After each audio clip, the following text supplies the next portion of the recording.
slide 32. If you are at home, make sure you watch the brain pop video for isotopes. We started a class with that. Does a good job of kind of explaining. So obviously isotopes are elements that have obviously the same number of protons, because that's why they're the same, but then they have a different number of neutrons. So here you're seeing hydrogen. Each one of them has one proton, but here it has no neutrons, one neutron, and two neutrons. It's all hydrogen because of that one proton, but we can have different versions of hydrogen, which we call the isotopes. Right? So different isotopes have different properties, and so we have to understand this, and they have to be distinguished. If we're talking about carbon, normal carbon, or carbon-14, we have to be able to know which one we're talking about. So I said this yesterday, you name the element and then follow it with the mass number. So uranium-235 and uranium-238.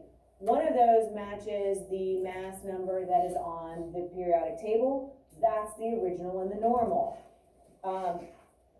So carbon-12 is the original and normal. 12 is the mass number that you see on your periodic table. There's no separate little square or tile for carbon-14, right? The only way we know that this is the isotope is because it says it's 14, right?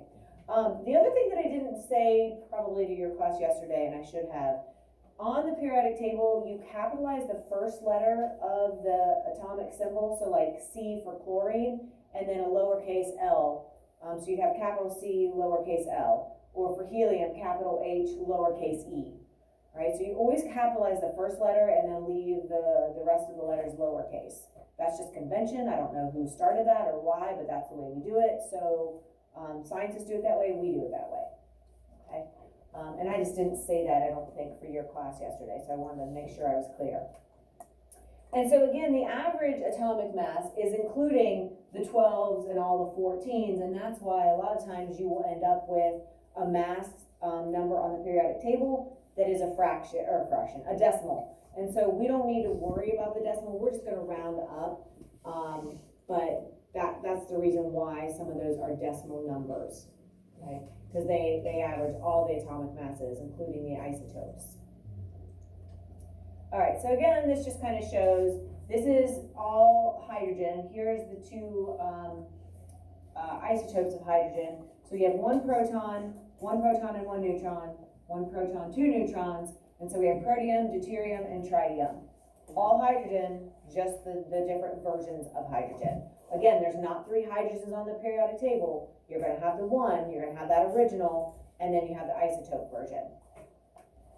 So they are the same element, just the isotope version.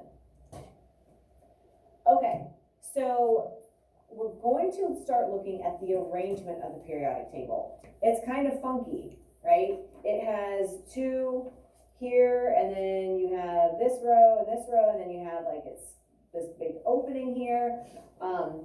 One other thing, if you're looking at the periodic table and you're having a hard time seeing or differentiating some of those numbers because they are small, on the back of your periodic table, you'll see another version of the periodic table, and it's got bigger numbers.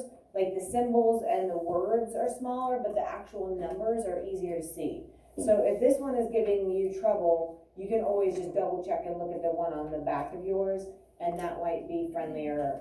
I have two versions, and more for when we get to bonding on the one on the back. But obviously it has the same information because the periodic table doesn't change. So again, you can see it's arranged kind of uniquely.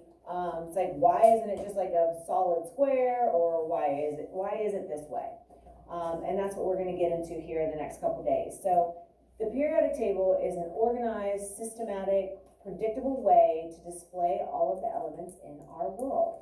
And again, there's about 94 that are naturally occurring, and then there's about 22 or 24 that are synthetically made. So like, we have made these in the lab by shoving in another proton, because every time you change the number of protons, you change the element. So if you can make an existing naturally occurring element have another proton, then you can kind of create one that's not naturally found. All right, we will come back to that. Okay, so the first periodic table was created or arranged by Dmitry Mendeleev. And he organized the table according to properties and mass, which was logical, made sense, good way to do it.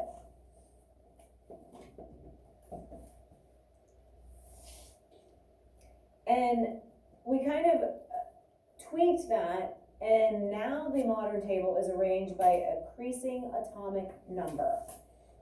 So again, what matches the atomic number? Which one of our subatomic particles goes with that? Protons, electrons, or neutrons? What goes with the atomic number? You guys just did the Kahoot and you knew this. Proton. Good. All right. Protons. So basically, let me back up for a second. So you see the little atomic number here. So hydrogen has 1. Helium has 2 protons. Drop back down, lithium has 3. Beryllium has 4. Boron has 5, 6, 7, 8, 9, 10. Drop back down, 11. These get skipped, 12, 13, 14.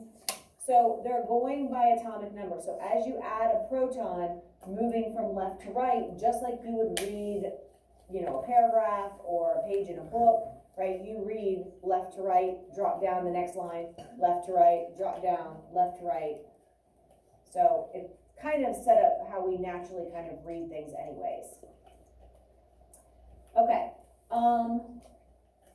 you know what, this is gonna be just about perfect. Let's go to. Get the book at asapscience.com. Shoot. Oh, no, it is good. As Okay. now, ASAP Science presents. We're gonna stop the note.